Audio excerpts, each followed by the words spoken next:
Deus deixou que o inimigo roubasse os bens do seu ungido. Deixou que o inimigo matasse os seus filhos queridos. Deixou ferir com chagas, porém Jó não deu ouvido. E a sua mulher gritou bem alto: amaldiçoa esse Deus e morre. Como falas uma louca mulher, tu falaste agora contra Jeová. Aceitaste o bem de Deus com prazer, e o mal não queres tu aceitar. Tudo que eu tinha era de Deus, Deus me deu e Ele mesmo tomou. Cai por terra o inimigo de Deus, e louvado seja o nome do Senhor.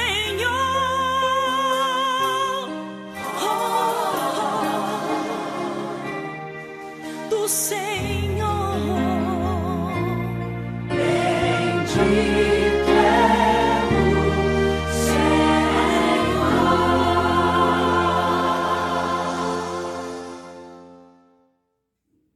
Olá, gente querida! Obrigada por acessar o canal Bendito. Nós continuamos aqui com as nossas reflexões no livro de Jó. E eu tenho certeza que você será muito edificado no conteúdo que nós preparamos para você hoje.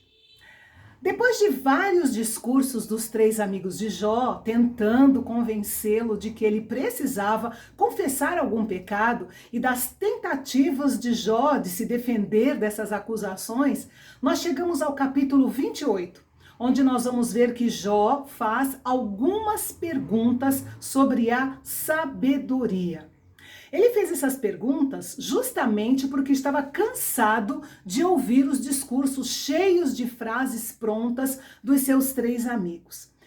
Claro que eles acreditavam que falavam palavras de sabedoria que poderiam ser comparadas ao ouro puro, mas Jó concluiu que as palavras deles não passavam de ouropel. Sabe o que é ouropel? É uma lâmina de latão fina e polida que imita o ouro. E que você olhando de longe brilha como ouro, só que não é ouro.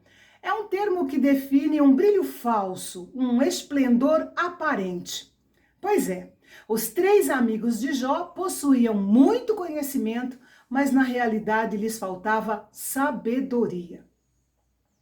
E antes da gente continuar, eu acho bem importante que a gente abra aqui um parênteses para ampliar um pouco o conceito de sabedoria dentro da visão bíblica, tudo bem?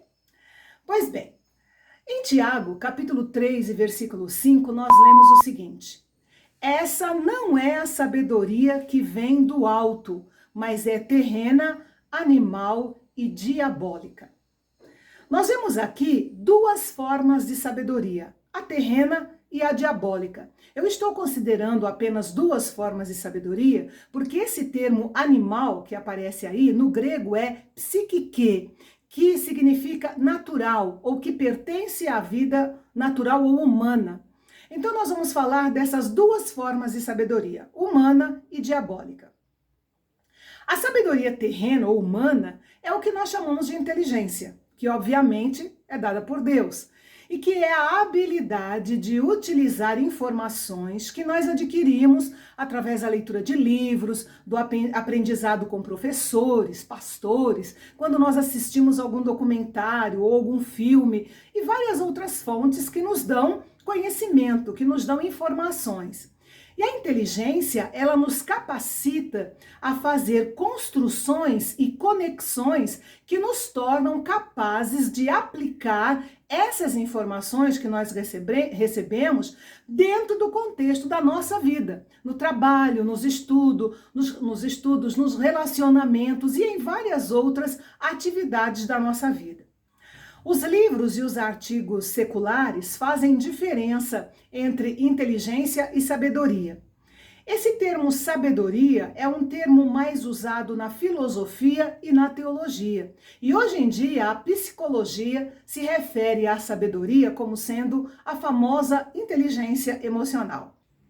Essa inteligência emocional, que a filosofia chama de sabedoria, tem, na realidade, a ver com a capacidade de aceitar bem aquilo que é inesperado, ou seja, aquilo que não aconteceu como a pessoa havia planejado.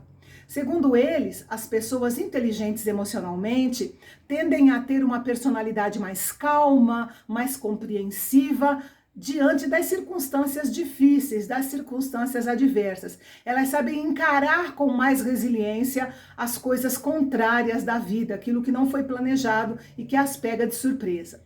E eu acho que vale mencionar aqui, gente, a inteligência artificial, que envolve um agrupamento de várias tecnologias que conseguem simular ou imitar as capacidades humanas ligadas à inteligência, como, por exemplo, o raciocínio, a percepção de ambiente e a habilidade de fazer uma análise antes de tomar uma decisão. A inteligência artificial está num processo de aperfeiçoamento, mostrando para nós que cada vez mais as máquinas são capazes de realizar esse processo inteligente de aplicar as informações a novas situações de acordo com a necessidade, assim como os seres humanos. E acreditem, isso é só o começo. O negócio vai avançar muito mais ainda. E nós não podemos esquecer, gente, que a inteligência, seja ela comum, emocional e até a artificial, são presentes de Deus ao homem. É Deus quem capacita o homem para todas essas questões.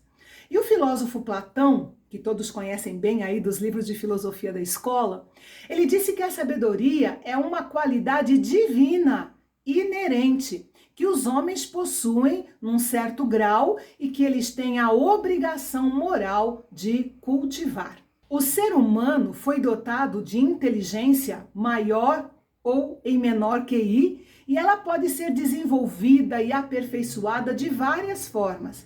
A prova disso são os grandes gênios da história e outros que não foram gênios, mas que foram ou são ainda pessoas de destaque, super inteligentes, que deram, e muitos ainda dão, contribuições valiosíssimas e significativas para a humanidade. Infelizmente, alguns não buscaram desenvolver a inteligência emocional e acabaram tomando algumas atitudes erradas e até drásticas.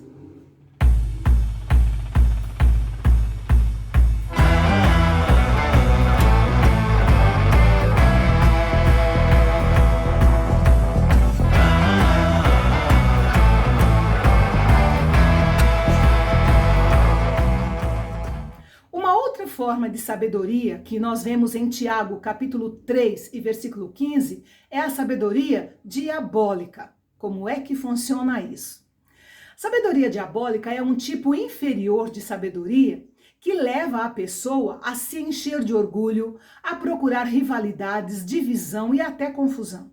Ela é caracterizada por coisas negativas e prejudiciais. É desenvolvida de um modo puramente carnal, cheia de inveja, de ambição e de orgulho.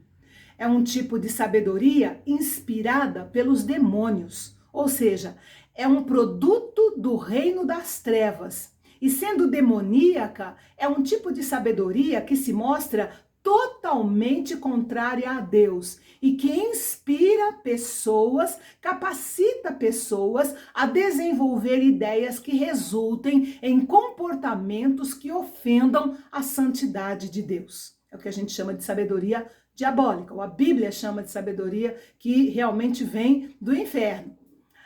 Agora vamos ler Tiago, capítulo 3, e versículo 17.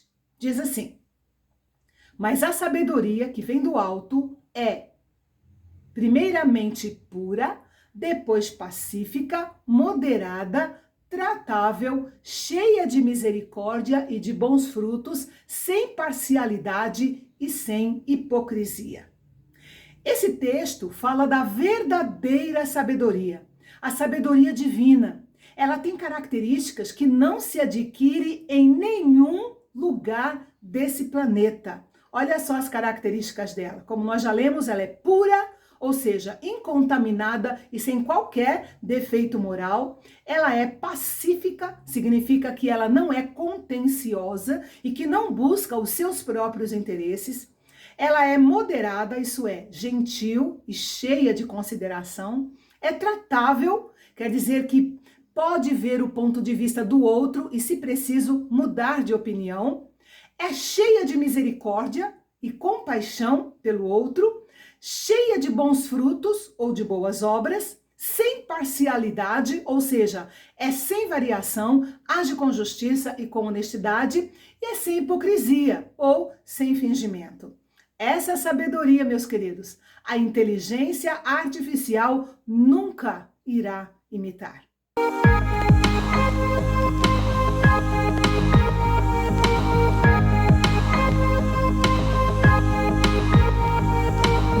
Mas agora sim, voltando ao livro de Jó, no capítulo 28, ele escreveu um poema magnífico, que alguns chamam de Hino à Sabedoria, onde ele reflete sobre o valor, o mistério e o lugar da sabedoria divina. Esse poema é estruturado em torno de uma pergunta que é repetida com algumas variações ao longo de todo o capítulo. E a pergunta é: onde podemos achar a sabedoria? E para responder essa pergunta, ele apresenta 3 considerações muito importantes. A primeira consideração que ele faz é que a sabedoria não é encontrada na natureza. Jó nos leva para as profundezas da terra, onde os homens mineram o ouro, o ferro, o cobre e as pedras preciosas. E depois de extraídos, eles precisam ser refinados na fornalha e processados para serem usados. E apesar de o homem ser capaz de cavar até as profundezas da terra e encontrar grandes riquezas, apesar de poder chegar a lugares onde aves e outros animais não se atrevem a ir, apesar de poder até encontrar as fontes ocultas dos rios, ele não é capaz de encontrar a sabedoria de Deus por seu próprio empenho. É preciso mais do que coragem e sabedoria humana. É preciso humildade e percepção espiritual. O fato de uma pessoa ser extremamente bem-sucedida em alguma área da vida não significa que ela possua qualificações para falar de outras áreas, certo? Então, quando grandes cientistas que nunca estudaram a Bíblia e nem conhecem a fonte da verdadeira sabedoria fazem aquelas declarações cheias de autoridade sobre as coisas espirituais, sua opinião é totalmente questionável, justamente porque eles falam daquilo que não conhecem e nem nunca experimentaram. A segunda consideração de Jó é que a sabedoria não pode ser comprada. Hoje em dia, as pessoas acreditam que com dinheiro suficiente elas podem comprar qualquer coisa e realizar qualquer coisa, certo? Não, tá tudo errado. Apesar do dinheiro ser necessário para a nossa sobrevivência, ele não é tão poderoso como se pensa. É bom desfrutar das coisas que o dinheiro pode comprar, desde que não se perca aquilo que o dinheiro não pode comprar. Essa foi a recomendação de Paulo a Timóteo. Nem o ouro, nem a prata, nem as pedras mais preciosas, nem a combinação de todos eles terá o poder de comprar a sabedoria divina. O verdadeiro problema é que o ser humano não entende qual é o preço da sabedoria e pensa que é fácil e barato obtê-la. Por isso Jó diz no versículo 13: o homem não percebe o valor da sabedoria. Ela não se encontra na terra dos viventes. A verdadeira sabedoria tem um preço especial. Ela não é recebida automaticamente só em assistir um vídeo sobre o assunto, participar de uma palestra ou escutar um preletor dinâmico falando sobre ela. Então, de onde vem a sabedoria? Essa é a terceira consideração de Jó. A sabedoria vem somente de Deus. Jó responde a própria pergunta sobre onde encontrar a sabedoria no versículo 28, quando ele diz: no temor do Senhor está a sabedoria, e evitar o mal é ter entendimento. Essa foi a descrição que Deus fez a respeito de Jó. E aí nós deduzimos que, apesar do que os 3 amigos diziam sobre ele, Jó sim era um homem sábio. Mas o que é esse temor do Senhor que gera a sabedoria?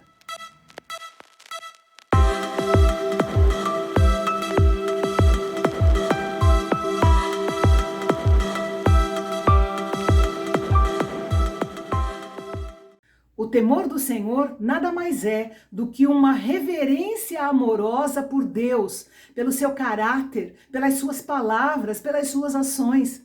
Veja o que está escrito em Malaquias, capítulo 2, versículos 5 e 6. A minha aliança com ele foi uma aliança de vida e de paz, que de fato lhe dei para que me temesse. Ele me temeu e tremeu diante do meu nome. A verdadeira lei estava em sua boca e nenhuma falsidade achou-se em seus lábios. Ele andou comigo em paz e retidão e desviou muitos do pecado. Veja que o temor a Deus não é um medo apavorante, mas é um temor que energiza. Quando tememos ao Senhor, obedecemos os seus mandamentos, andamos nos seus caminhos e o servimos com alegria. Somos leais e nos dedicamos a Ele de todo o nosso coração. Assim como Jó, tememos ao Senhor, nos apartamos do mal. E então nós concluímos que o primeiro passo para se encontrar a verdadeira sabedoria é uma atitude reverente e respeitosa para com Deus e que envolva, como consequência, uma postura humilde com relação a nós mesmos.